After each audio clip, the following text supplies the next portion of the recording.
का पूजन कर रहे थे, प्रदोष का पूजन कर रहे थे, सोमवार की अष्टमी का पूजन कर रहे थे, शिवरात्रि का पूजन कर रहे थे, सावन महीने का पूजन कर रहे थे। पूजन की थाली में सारा सामान जमा लिया तो भी मंदिर में जाकर कोई सामान याद आए तो समझ लेना कि तुम्हारी पूजन भगवान शंकर ने स्वीकार कर लिया।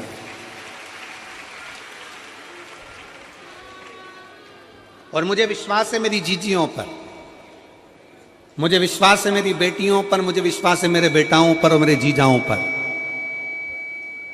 मेरी जीजियों ने, मेरे जीजाओं ने, मेरी बेटियों ने कभी तो मंदिर में पूजन करी होगी। बोलो करी कि नहीं करी किसी मंदिर में जाकर पूजन? जम के बोलो जरा, करी है ना? और आपकी पूजन की थाली में, आपके पूजन की थाली में कुछ ना कुछ कमी तो रही होगी ना। कभी माचिस रह गई, कभी दिया रह गया, कभी अगरबत्ती रह गई, कभी कंकु लाए थे कंकु रह गया, कभी चंदन रह गया, कभी कोई जनेऊ रह गया, कभी सुपारी रह गई, कभी कोई प्रसाद रह गया। फिर याद आया मैं तो ये घर छोड़कर आ गई, मेरे घर पे रह गया, अब क्या करूं? शंकर जी की कथा कहती है कि शिव उपासना में अगर तुम्हारी थोड़ी सी कमी रह जाए, समझ लेना कि शंकर जी ने तुम्हारी उपासना को स्वीकार कर लिया। और यह केवल तुमसे ही मतलब नहीं है, केवल आपसे मतलब नहीं है कि आप ही आपकी पूजन में ही उपासना में कमी रह जाए। ये शंकर भगवान का वर है, ये शिव जी का वर है। किसको? भगवान नारायण को।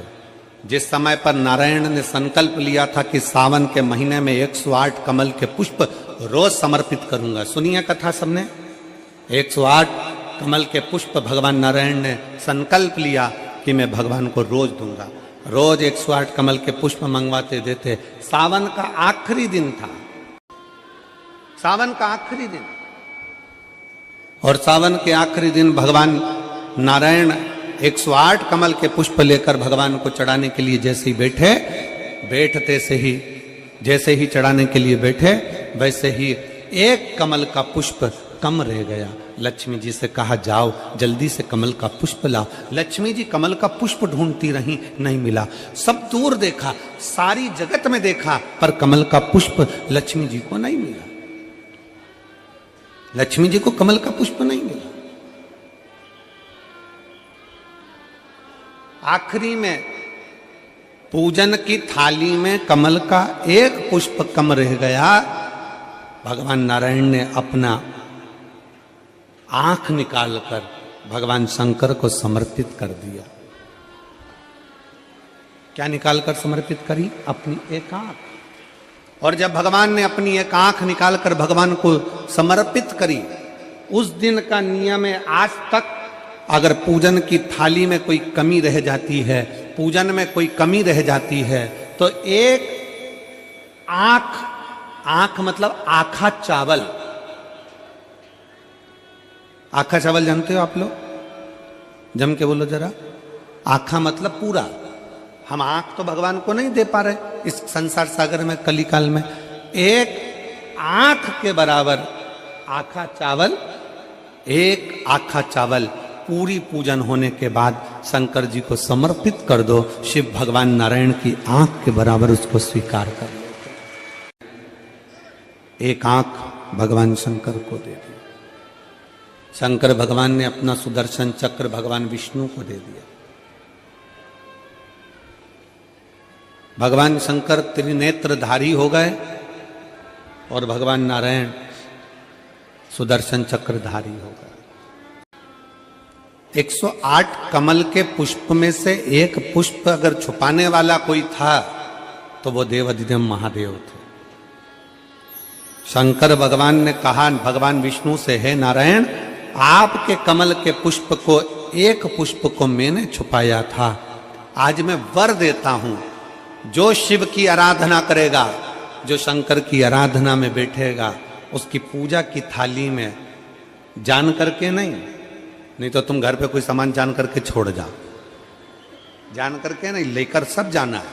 पूरी पूजन की थाली में अगर कोई कमी रह जाती है, शिव कहते हैं उसकी पूजन को मैं स्वीकार कर लेता हूं। उसकी पूरे कथा को श्रवण करने वाले भक्त हैं, बड़े सावधानी से सुनना। अगर तुम्हारी पूजन में कोई कमी रह भी जाए तो कभी अफसोस मत करना, यह समझना कि तुम्हारे पिता, तुम्हारे बाप भगवान शंकर उसको स्वीकार कर, शिव उसको स्वीकार कर रहे। श्रीमती लता जी वर्मा बेटे का एसआई पद पर सिलेक्शन हुआ है छत्तीसगढ़ में, एक बार जोरदार ताली में। अगर दिया है, दिए में बाती रखी है, उसमें तुमने जलाई है, और दिया अगर जल रहा है और उस दिए से भी अगर तुम आरती कर रहे हो, उसमें जो ज्योति है वो ज्योति ही शंकर का एक शिवलिंग का स्वरूप है, उसको ज्योतिर्लिंग कहा गया।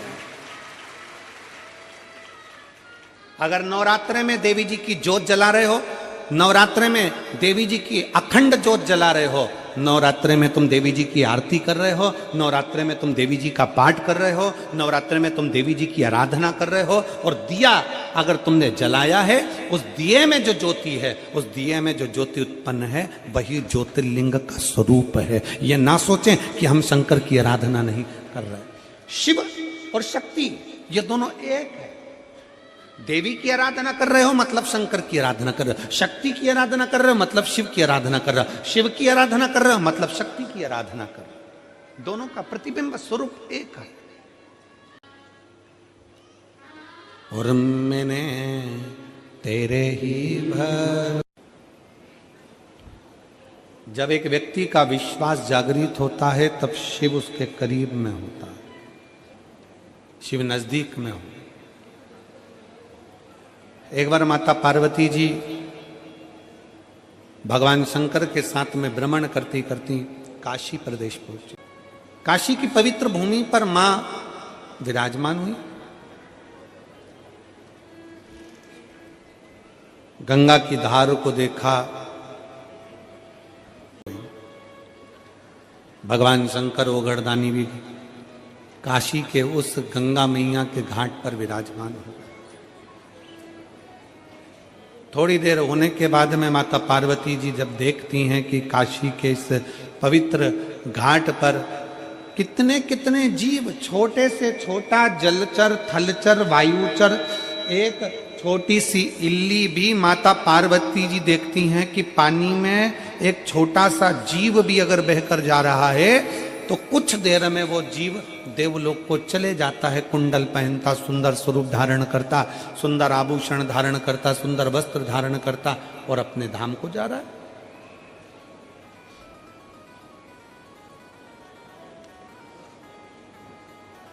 माता पार्वती जी थोड़ा आश्चर्य में पड़ गई कि मैं इतने सारे जगह पर होकर आई, सारे धामों में घूम कर आई, पूरी पृथ्वी पर भ्रमण करती हूँ, सब दूर घूमती हूँ, सब दूर जाती हूँ, पर जब से मैं काशी में आई हूँ और काशी के घाट पर बैठकर मैं जो दर्शन कर रही हूँ, ये गजब का दर्शन है कि कोई छोटी सी इल्ली है, छोटा सा जीव है, छोटा सा जलचर है, छोटा सा जीव काशी में तुरंत गिरा और देवलोक चले गए। समझ में नहीं आ रहा ये पार्वती जी को कुछ लीला हो रही थी जो तुझे इतना भान नहीं है कि कथा पूरी हो गई। चलो वो भी जाने दो। महाकाल वन में, उज्जैनी में, अवंतिकापुरी में मेरे भोले बाबा घूम रहे थे छिपरा के तट पर। पार्वती जी ने प्रश्न किया, शंकर जी ने मुस्कुराकर उत्तर दिया। अगर एक अच्छा गृहस्थी, घर में रहने वाला एक पति पत्नी अगर सही तरीके से शंकर और पार्वती के जीवन को देख लेना तो कभी घर में लड़ाई ना हो। जितने प्रश्न होते थे, जितने प्रश्न हो, पार्वती जी बोलती, शिव जी खुश होकर उत्तर देते। कितना सुंदर है। कंठ में जहर, सिर पे गंगा, कि दुकान पर तुम्हारे कंठ में कितना भी जहर हो, फैक्ट्री पर तुम्हारे कंठ में कितना भी जहर हो, संसार में कितना भी तुम विष पी रहे हो, कितना भी लोग तुम्हें अपशब्द कर रहे हो, कितना भी ताना दे रहे हो, कितनी भी कठिनता की जिंदगी जी रहे हो, शिव महापुराण की कथा कहती है पर घर के अंदर आना तो सिर पे गंगा लेकर आना, अपने भेजे को ठंडा कर कर आना। भगवान शिव ने कहा, पार्वती, ए पार्वती, ये काशी है, ये मेरा घर है। कैलाश पर बैठकर मैं साधना करता हूं, कैलाश पर बैठकर मैं तप करता हूं, कैलाश पर बैठकर मैं तप और साधना में लीन रहता हूं। कैलाश पर बैठकर मैं तप में डूबा रहता हूं, साधना में डूबा रहता हूं। कैलाश पर रहकर मैं तप साधना में डूबा रहता हूं पार्वती, पर काशी में मैं तप नहीं करता हूं, काशी में मैं साधना नहीं करता हूं। काशी में मेरे घर में जो आता है, जो मांगता है, उसको तुरंत प्रदान कर देता हूं, क्योंकि मैं यहां विश्वनाथ हूं। मैं यहां पर विश्वनाथ हूं, किसी को अनाथ नहीं छोड़ता हूं, किसी को अनाथ नहीं छोड़ता। मैं यहां विश्वनाथ हूं, यहां मैं किसी को नहीं छोड़ता। कोई दिल से आया, मांगा, दिया, क्योंकि ये मेरा घर है। कैलाश पर मेरा तप साधना सब करता हूं, पर विश्वनाथ कह रहे हैं ये काशी मेरा घर है। मुझे ये पूछना है कि ये छोटे छोटे जीव कहां जा रहे हैं, कहां पहुंच रहे हैं। ये जा कर रहे हैं। शंकर भगवान कहते हैं पार्वती, जो काशी में जिस भाव से आता है, जो मांगने आता है, उसको वो मिलता है। ये जीव काशी में आए थे मुक्ति पाने के लिए, मोक्ष पाने के लिए। ये काशी में मोक्ष पाने के लिए, मुक्ति पाने के लिए।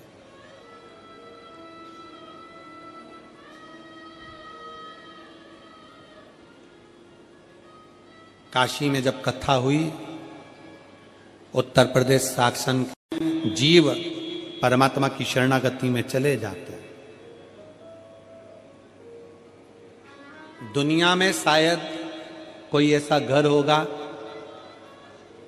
काशी में एक भवन ऐसा बना हुआ है जिस भवन में लोग अपना प्राण छोड़ने के लिए जाते हैं। आप नेट पर सर्च करिएगा और कभी काशी में जाएं तो उसको देख कर आइएगा। लोग अपना घर छोड़कर काशी के उस भवन में जाकर रहते हैं। 1 महीना निवास करते हैं उस काशी के भवन में। 1 महीना भगवान शंकर की भक्ति करते हैं। प्राण छूट जाएं 1 महीने के अंदर तो ठीक, नहीं तो वो वापिस अपने घर की ओर चलते हैं। प्राण छोड़ने के लिए लोग काशी में जाते हैं। एक बहुत बड़ा भवन, छोटे छोटे कमरे, छोटी छोटी कुटियां बनी हैं और बहुत सुंदर एक भवन बना है जिसमें लोग अपने प्राण छोड़ने के लिए काशी आते हैं। प्राण छोड़ने।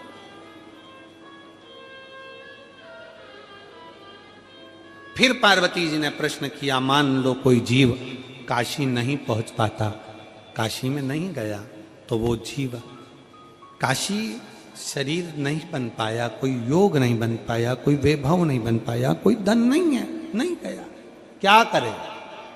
शंकर कहते हैं पार्वती, जिस स्थान पर शिव महापुराण की कथा होती है वहां गंगा काशी स्वयं विराजमान होती है, वहां कथा श्रवण करने वाले को भी वही फल प्राप्त हो जाए। जो काशी में फल मिलता है वही शिव महापुराण की कथा में मिलता है।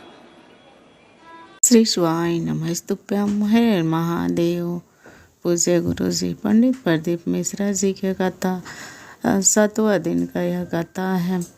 तो आशा करती हूँ यह वीडियो पसंद आई होगी। वीडियो पसंद आई होगी तो वीडियो को लाइक करें और हमारे यूट्यूब चैनल पर नए हैं तो चैनल को सब्सक्राइब ज़रूर कर लें और कमेंट में ओम नमः शिवाय ज़रूर लिखें। धन्यवाद।